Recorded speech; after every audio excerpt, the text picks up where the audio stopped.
कांग्रेस के नेताओं में फर्जी खबरें फैलाने की होड़ सी मची है। इसी हड़बड़ी और होड़ के चक्कर में कांग्रेस की प्रवक्ता सुप्रिया श्रीनेत बुरी तरह से फंस गईं।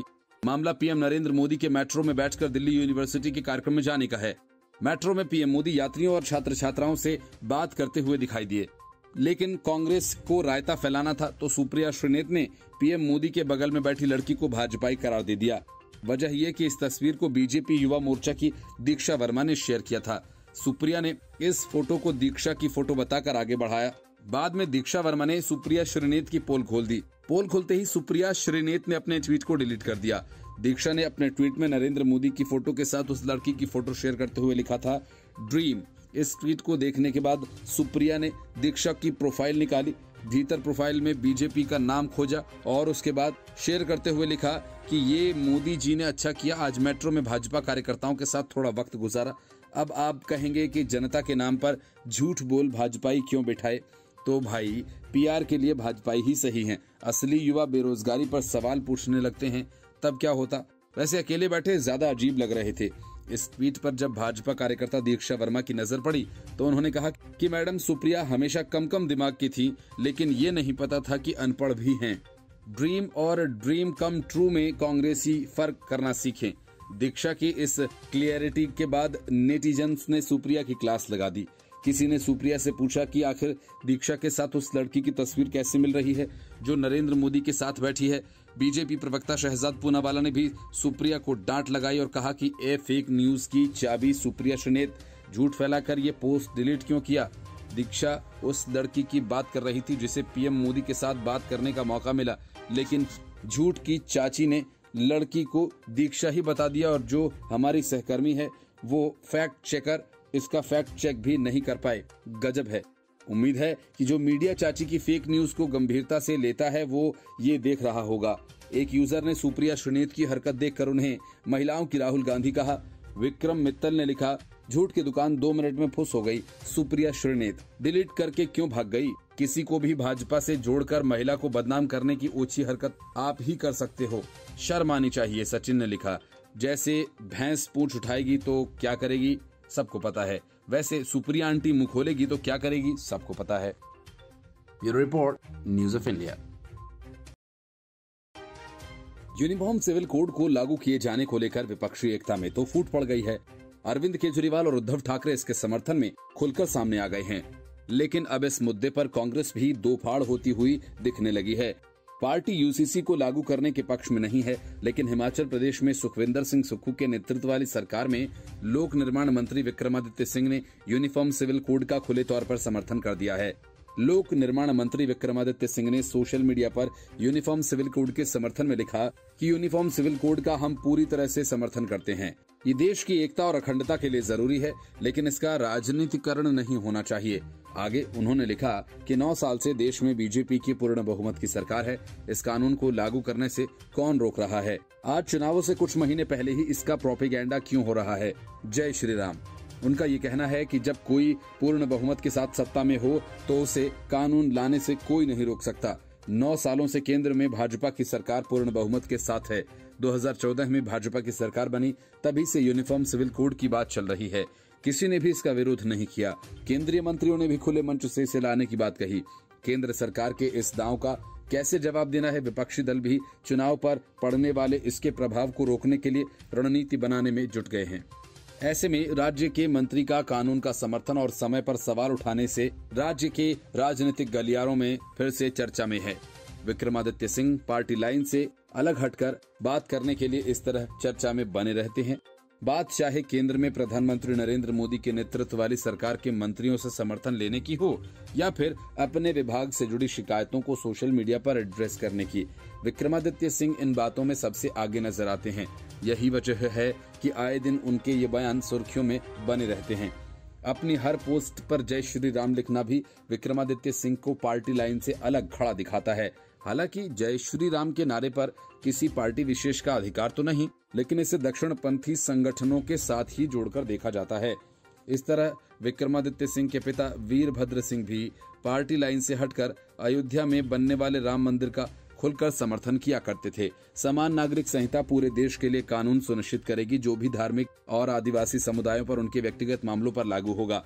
हिंदू विवाह अधिनियम 1955, हिंदू उत्तराधिकार अधिनियम 1956 और मुस्लिम व्यक्तिगत कानून आवेदन अधिनियम 1937 जैसे धर्म पर आधारित मौजूदा व्यक्तिगत कानून तकनीकी रूप से भंग हो जाएंगे। Bureau report, news of India. Bharat देश की विदेश नीति और विदेश में नेताओं के बयान को लेकर पक्ष विपक्ष आमने सामने हैं। कोई किसी को भारत की बुराई न करने की सलाह दे रहा है तो कोई कह रहा है कि देश की विदेश नीति दलगत राजनीति से ऊपर होनी चाहिए।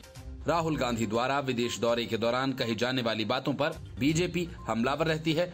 अब इस बयानबाजी में कांग्रेस नेता और पूर्व विदेश राज्य मंत्री शशि थरूर भी शामिल हो गए। विदेश मंत्री एस जयशंकर हर बार इन बयानों पर पलटवार करते रहे हैं, तो शशि थरूर विदेश मंत्री एस जयशंकर को एक सलाह देकर फंस गए और ऐसे फंसे कि उन्हें अपनी सफाई पेश करनी पड़ गई। शशि थरूर ने कहा कि लंदन में खालिस्तानी समर्थकों के भारतीय ध्वज उतारे जाने पर जयशंकर की प्रतिक्रिया से उनका कोई मतभेद नहीं। उन्होंने ये भी कहा कि जयशंकर उनके दोस्त के साथ ही काबिल विदेश मंत्री भी हैं। कांग्रेस नेता ने अपनी सलाह का मतलब भी समझाया कि वे किस बारे में थी। दरअसल लंदन स्थित भारतीय दूतावास से जब खालिस्तानी समर्थकों ने झंडा उतारा था तो अक्सर कूल रहने वाले विदेश मंत्री एस जयशंकर ने तीखी प्रतिक्रिया दी थी। जयशंकर ने इसके अलावा भी कई मुद्दों पर पश्चिमी देशों को कड़ी प्रतिक्रिया दी है और इसे लेकर कांग्रेस सांसद शशि थरूर ने एस जयशंकर को सलाह दी थी, जिसका मतलब ये निकला था कि वे विदेश मंत्री को खालिस्तान के मुद्दे पर शांत रहने की सलाह दे रहे हैं। शशि थरूर ने अब इसी को लेकर सफाई पेश की है। थरूर ने ट्वीट कर लिखा, मेरे दोस्तों ने मुझे कुछ ट्रोल्स भेजे हैं जिसमें कहा गया मैंने विदेश मंत्री को खालिस्तानियों पर दी गई टिप्पणी के लिए शांत रहने को कहा था, लेकिन ऐसा नहीं है। थरूर ने लिखा कि जब भारतीय ध्वज उतारे जाने की घटना घटी तो मैंने विदेश मंत्रालय से पहले ही नाराजगी व्यक्त की। आक्रोश प्रकट करना वास्तव में सबसे उपयुक्त प्रतिक्रिया थी।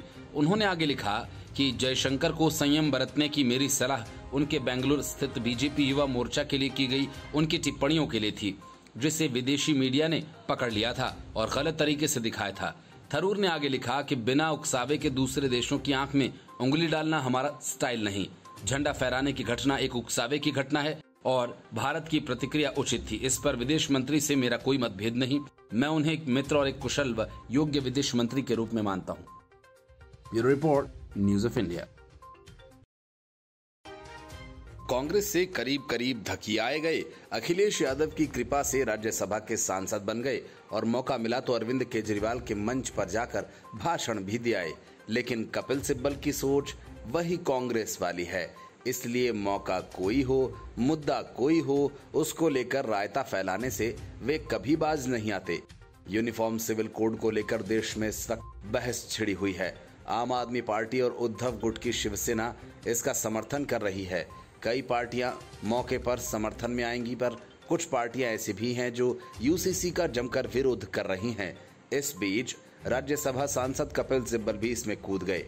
सिब्बल ने कहा कि सबसे पहले प्रधानमंत्री को देश को बताना चाहिए कि यूसीसी के लिए क्या प्रस्ताव है और वे किन मुद्दों पर यूनिफॉर्मिटी चाहते हैं। कपिल सिब्बल ने आगे कहा कि प्रधानमंत्री ने तो कह दिया कि वो लागू करेंगे, क्या लागू करेंगे बताएं तो सही। विपक्षी भी इस बहस में पड़े जा रहे हैं। जब तक कोई प्रस्ताव सामने नहीं आता तब तक बहस की शुरुआत कैसे होगी। सुप्रीम कोर्ट ने कहा कि यूसीसी लागू होना चाहिए, लेकिन ये नहीं कहा कि किन बातों पर लागू होना चाहिए, क्या लागू होना चाहिए, किस बात पर लागू हो, ये प्रधानमंत्री जी बताएंगे। लेकिन वो ऐसा नहीं कर रहे।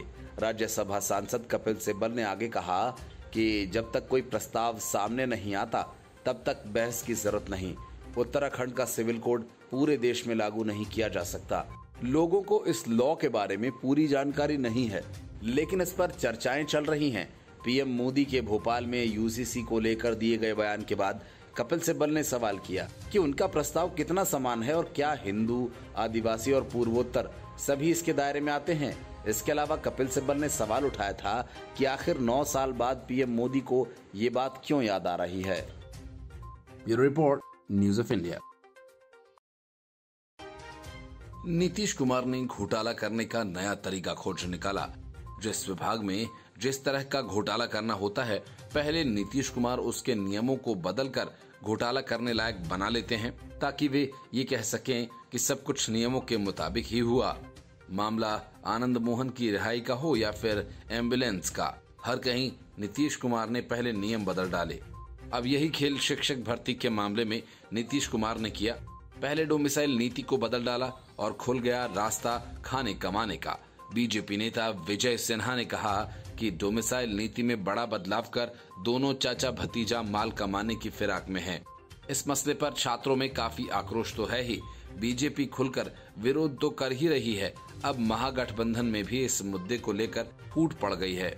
बीजेपी का कहना है कि लालू नीतीश ने मिलकर बिहार की शिक्षा व्यवस्था को बर्बाद कर दिया। अब नौकरी के लिए तैयारी कर रहे युवाओं को धोखा दे रहे हैं। शिक्षक अभ्यर्थियों को पहले 4 साल तक सरकार ने बरगला कर रखा। भर्ती नियमावली में किए गए संशोधन के विरोध में बीजेपी 13 जुलाई को गांधी मैदान से विधानसभा तक मार्च निकालेगी, जिसमें पार्टी के विधायक और विधान पार्षद शामिल होंगे। ये ऐलान सम्राट चौधरी ने किया। शिक्षक भर्ती में डोमिसाइल नीति हटाने को लेकर नीतीश सरकार चौतरफा घिरती नजर आ रही है। विपक्ष तो पहले से ही शिक्षक भर्ती नियमावली में किए गए बदलाव को लेकर सरकार पर हमलावर है, तो वहीं नीतीश सरकार के साथ ही भाकपा माले और सीपीआई ने भी विरोध दर्ज कराया। अब नीतीश सरकार को विपक्ष के अलावा शिक्षक अभ्यर्थियों के और समर्थक दलों के विरोध का भी सामना करना पड़ रहा है। छात्र नहीं रुके तो लाठीचार्ज करा दिया, जिसमें कई छात्रों को चोट तक आई। लेकिन अब शिक्षक अभ्यर्थियों को बीजेपी का साथ मिल रहा है। छात्रों के समर्थन में बीजेपी 13 जुलाई को गांधी मैदान से विधानसभा तक मार्च निकालेगी और नीतीश सरकार के खिलाफ हल्ला बोलेगी। बीजेपी अध्यक्ष सम्राट चौधरी ने कहा कि 13 जुलाई को बीजेपी शिक्षक भर्ती नियमावली में किए गए संशोधन के खिलाफ मार्च निकालेगी और नीतीश सरकार से युवाओं को रोजगार देने की मांग करेगी।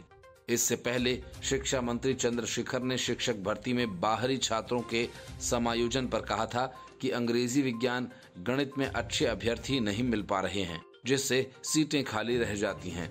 बाहरी छात्रों को मौका मिलने से बिहार को गणित, विज्ञान के अच्छे शिक्षक मिल सकेंगे, जिसे बीजेपी ने बिहार का अपमान करार दिया था। भाकपा माले के बिहार सचिव कुणाल ने कहा कि राज्य में शिक्षकों की भर्ती में डोमिसाइल नीति को हटाने का सरकार का निर्णय बेहद अनुचित और शिक्षक की तैयारी कर रहे बिहार के युवाओं के खिलाफ है। जब बिहार में हजारों बेरोजगार युवा शिक्षक की नौकरी के लिए तैयारी कर रहे हैं, वैसी स्थिति में सरकार का ये फैसला स्वीकार्य नहीं है। राज्य सरकार को अपने फैसले पर समीक्षा करनी चाहिए। Bureau report, news of India. Gujarat दंगा मामले में पीएम मोदी को क्लीन चिट मिलने के बावजूद तीस्ता सीतलवाड़ ने कांग्रेस के पूर्व सांसद एहसान जाफरी की पत्नी जाकिया जाफरी के साथ मिलकर साजिश की और गलत सबूत से गलत केस दाखिल किए ताकि तत्कालीन सीएम और अब के पीएम मोदी को फंसाया जा सके। इतना ही नहीं, तीस्ता ने इसके लिए सस्पेंड किए गए आईपीएस और पूर्व डीजीपी आरबी श्री कुमार की मदद ली और इस पूरे मामले में गुजरात पुलिस ने तीस्ता सीतलवाड़ को गिरफ्तार किया था, जिसे सुप्रीम कोर्ट ने अंतरिम जमानत दे दी थी। लेकिन तीस्ता सीतलवाड़ हाईकोर्ट पहुंचकर स्थायी जमानत की मांग करने लगे। तीस्ता का ये दांव उल्टा पड़ गया और जमानत देना तो दूर, हाईकोर्ट ने तीस्ता सीतलवाड़ को तत्काल सरेंडर करने के लिए आदेश दे दिया। 2002 के गुजरात दंगों में पीएम मोदी को क्लीन चिट मिलने के बाद के तीस्ता सीतलवाड़ गलत तरीके से सबूत गढ़ने का मामला दर्ज हुआ था। इसमें आरोप था कि उन्होंने ऐसा पीएम मोदी को बदनाम करने और फंसाने के मकसद से किया। गुजरात पुलिस ने तीस्ता सीतलवाड़ के खिलाफ एफआईआर दर्ज करने के बाद 25 जून 2022 को अरेस्ट भी किया था। गुजरात पुलिस के अरेस्ट किए जाने के बाद कई महीने तक तीस्ता सीतलवाड़ को जेल में ही रहना पड़ा। इसके बाद सुप्रीम कोर्ट ने तीस्ता सीतलवाड़ को अंतरिम जमानत दी थी। सुप्रीम कोर्ट ने तीस्ता सीतलवाड़ को सितंबर 2022 में जमानत दी थी और इसके बाद वो जेल से बाहर आ पाई थी। गुजरात हाईकोर्ट में निर्जर देसाई ने तीस्ता की जमानत याचिका पर सुनवाई की और तीस्ता की मांग को खारिज कर दिया। प्रधानमंत्री नरेंद्र मोदी को गुजरात दंगों में क्लीन चिट मिलने के बाद गुजरात पुलिस की अहमदाबाद डीसीबी ने गलत सबूत गढ़ने के आरोप में एफआईआर दर्ज कराई थी। तीस्ता के अलावा इस मामले में उनके साथ सस्पेंड किए गए आईपीएस संजीव भट्ट और राज्य के पूर्व डीजीपी आरबी श्री कुमार भी हैं और इस मामले में वह दोनों भी सह आरोपी हैं। तीस्ता सीतलवाड़ पर आरोप है कि उन्होंने गुजरात दंगों के बाद कांग्रेस के पूर्व सांसद एहसान जाफरी की पत्नी जकिया जाफरी के साथ मिलकर साजिश की और गलत सबूत से गलत केस दाखिल किया ताकि नरेंद्र मोदी को फंसाया जा सके। इतना ही नहीं, तीस्ता पर आरोप है कि उन्होंने सस्पेंड किए गए आईपीएस और पूर्व डीजीपी आरबी श्री कुमार की इसमें मदद ली थी। विपक्षी एकता की अगली बैठक बेंगलुरु में होनी है। वहां जमानत से बाहर निकले लालू प्रसाद भी जाएंगे और अरविंद केजरीवाल भी। मतलब कि पटना की बैठक के बाद केजरीवाल और उनकी पार्टी के साथ कांग्रेस की जो जुबानी जंग हुई वो बेमतलब थी। कांग्रेस केजरीवाल को समर्थन देने का ऐलान करे न करे, लेकिन अरविंद केजरीवाल विपक्षी एकता की बैठक में जरूर शामिल होंगे। बड़ी बात यह कि इस बात का दावा लालू प्रसाद यादव ने किया। लालू यादव ने कहा कि आम आदमी पार्टी प्रस्तावित बड़े विपक्षी मोर्चे का हिस्सा होगी, इसमें कहीं कोई विवाद नहीं। केजरीवाल ने विपक्षी बैठक के बाद केंद्र के अध्यादेश पर अपना रुख स्पष्ट करने में कांग्रेस की नीयत पर टिप्पणी की थी। हाल ही में पीएम मोदी द्वारा आगे बढ़ाए गए यूसीसी के एजेंडे को सैद्धांतिक रूप से समर्थन देने के रुख ने इस बात को लेकर अटकलें तेज कर दी हैं कि क्या केजरीवाल प्रस्तावित विपक्षी मोर्चे में शामिल होंगे या नहीं, क्योंकि आम आदमी पार्टी ने साफ तौर पर कहा था कि वह ऐसी बैठक में शामिल नहीं होंगे जहां कांग्रेस की मौजूदगी हो। लालू यादव ने कहा कि वो विपक्षी एकता की बेंगलुरु में होने वाली दूसरी बैठक में शामिल होंगे। उनके साथ उन्होंने कहा कि विपक्षी मोर्चे के लिए संयोजक चुनने पर अभी तक कोई बातचीत नहीं हुई है। 13-14 जुलाई में बेंगलुरु बैठक में सीट बंटवारे सहित कई प्रमुख मुद्दों पर चर्चा हो सकती है। साथ ही ये भी बताया कि वो बिहार में महागठबंधन के शीर्ष नेताओं में एक होंगे जो 2024 के संसदीय चुनाव को लेकर प्रधानमंत्री नरेंद्र मोदी को टक्कर देने और भाजपा को खत्म करने के लिए आगामी बैठक में शामिल होंगे। लालू यादव ने कहा कि विपक्षी एकता की अगली बैठक में वे शामिल होंगे। साथ ही आयोजन स्थल बेंगलुरु में है, ऐसे में दक्षिण राज्यों में भी विपक्षी दलों के एकजुट होने का संदेश जाएगा। कांग्रेस सहित 15 विपक्षी दलों की महाबैठक 23 जून को मुख्यमंत्री नीतीश कुमार द्वारा पटना में आयोजित की गई थी, जिसमें 6 मुख्यमंत्रियों और भाजपा के विरोधी लगभग 25 विपक्षी नेताओं की मौजूदगी रही। तब प्रस्तावित किया गया था कि विपक्ष की अगली बैठक जुलाई में शिमला में होगी, लेकिन 29 जून को शरद पवार ने घोषणा कर दी कि विपक्ष की दूसरी बैठक बेंगलुरु में होगी। कांग्रेस सहित प्रमुख विपक्षी दलों की आगामी बेंगलुरु बैठक का जिक्र करते हुए राजद प्रमुख लालू यादव ने कहा कि इसमें कई प्रमुख मुद्दों पर चर्चा होगी और सीट बंटवारे का मामला उठाया जा सकता है। Bureau report, news of India.